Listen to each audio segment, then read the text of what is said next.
Au nom du Père, du Fils et du Saint-Esprit. Amen. Bien que chassé de Nazareth par ses compatriotes, Jésus n'a pas cessé de prêcher et souhaitant que la bonne nouvelle du royaume de Dieu et l'invitation à la pénitence soient plus largement diffusées. Il a appelé les 12 apôtres et les a envoyés prêcher deux par deux. C'est comme une répétition de l'apostolat que, plus tard, après la mort de Jésus, il devait porter aux païens. Pour l'instant, il consacre toute son attention à son peuple, à celui qu'il est venu appeler, au dépositaire des promesses et des Écritures, à celui qui, à travers les siens, dirige la parole de Dieu. C'est pourquoi il recommande aux 12 de ne pas aller vers les païens et d'éviter d'entrer dans les villes samaritaines, mais plutôt d'aller vers les brebis perdues de la maison d'Israël. Le but de cette mission n'est pas d'attirer l'attention sur lui. Les disciples ne sont pas chargés de recruter des accrocs au mouvement messianique.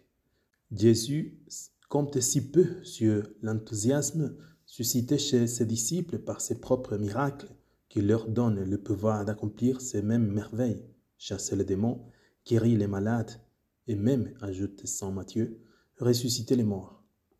L'essentiel est que l'appel de Dieu résonne sur toute la terre d'Israël. Soyez patients, car le royaume des cieux est tout proche. Le temps est compté et nous ne devons pas rester inactifs. Cependant, Jésus ne pressait pas ses disciples. Les instructions qu'il leur donne sont limitées à un certain pays et à certaines circonstances, bien que leur substance soit immuable. Deux dispositions sont nécessaires pour la réussite d'une telle mission: le désintéressement et l'application intense au travail. Le désintéressement doit être indéniable, poussé jusqu'à la pauvreté, une vraie pauvreté sans ostentation. Le disciple ne doit prendre ni pain, ni argent, ni tunique. Il marchera à pied et pourra s'appuyer sur un pauvre bâton. Il portera de simples sandales faites d'une semelle attachée par des courroies à la manière d'un mendiant. Mais le mendiant, même s'il fait profession de mendier, porte des sacoches qu'il espère remplir, même les mendiants religieux. Un mendiant qui mendiait au nom d'une déesse syrienne allait manifester sa reconnaissance à sa patronne pour le grand profit qu'il en tirait.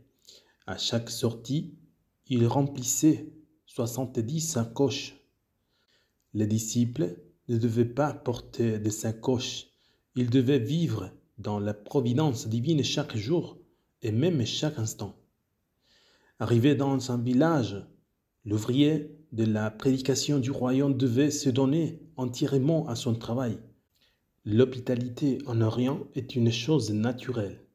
Elle est exercée par tous et surtout par les hôtelleries. Mais une auberge avec tant d'allées et venues, au milieu des soucis des voyageurs et de l'impolitesse souvent immorale des serviteurs, n'est pas un lieu propre à traiter les intérêts de l'âme. Les apôtres feraient mieux de choisir une maison particulière. Ils ne marqueraient pas de gens pour les inviter. Une fois qu'ils auront pris possession de la maison, ils ne la quitteront plus jusqu'à leur départ définitif de la ville. D'autres peuvent les inviter chez eux, mais ils ne doivent pas accepter, car de tels changements entraînent une perte de temps et des raisonnements peu charitables. Sans quitter la maison, ils peuvent voir tout le monde. L'oriental montre difficilement les appartements intérieurs de sa maison, mais la salle de réception est ouverte à tous les visiteurs. Matin et soir entreront ceux qui souhaitent converser avec les invités venus des espoirs qui agitaient toutes les poitrines d'Israël. Peut-être certaines personnes ne seront-elles pas disposées à recevoir les messagères de la bonne nouvelle, ou bien, la première curiosité étant satisfaite, aucun crédit ne leur sera accordé. Ce faisant, ce peuple témoignerait contre lui-même qu'il n'appartient pas au peuple de Dieu.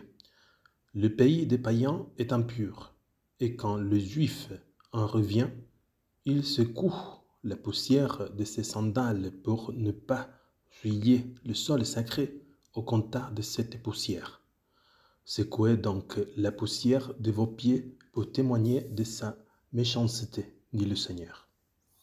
Cette fois-ci, Jésus indique le but auquel l'héroïsme humain peut conduire.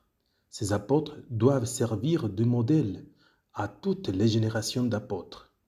Un tel conseil adapté aux circonstances n'est pas obligatoire, comme il semble l'être en tout temps, mais la conquête des âmes sera entreprise en vain par ceux qui ne sont pas possédés par un désir obsessionnel de leur salut au point d'exclure toute considération d'intérêt personnel. Saint Dominique et Saint François l'ont parfaitement compris. L'apostolat requiert la pauvreté et la pauvreté prépare à l'apostolat. Les apôtres allaient donc prêcher, chasser les démons et guérir les malades. Saint Marc ajoute qu'ils soignaient les malades avec de l'huile et les guérissaient. Que le Seigneur daigne continuer à appeler et à envoyer à l'apostolat, et que ceux qui sont appelés sachent répondre avec générosité et désintéressement, en ne cherchant que les intérêts du Christ, et qu'ils trouvent des cœurs bien disposés, qui accueillent la parole de vie, Jésus-Christ, que les familles entendent ou réentendent la voix du bon pasteur à travers les apôtres, les ministres d'aujourd'hui, qu'elles mettent à nouveau le Christ au centre de leur vie et qu'elles soient à nouveau un foyer de vocation.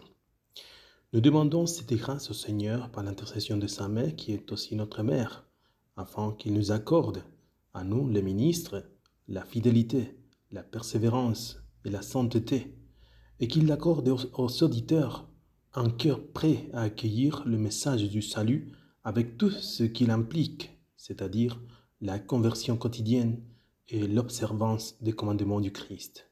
Au nom du Père et du Fils et du Saint-Esprit. Amen.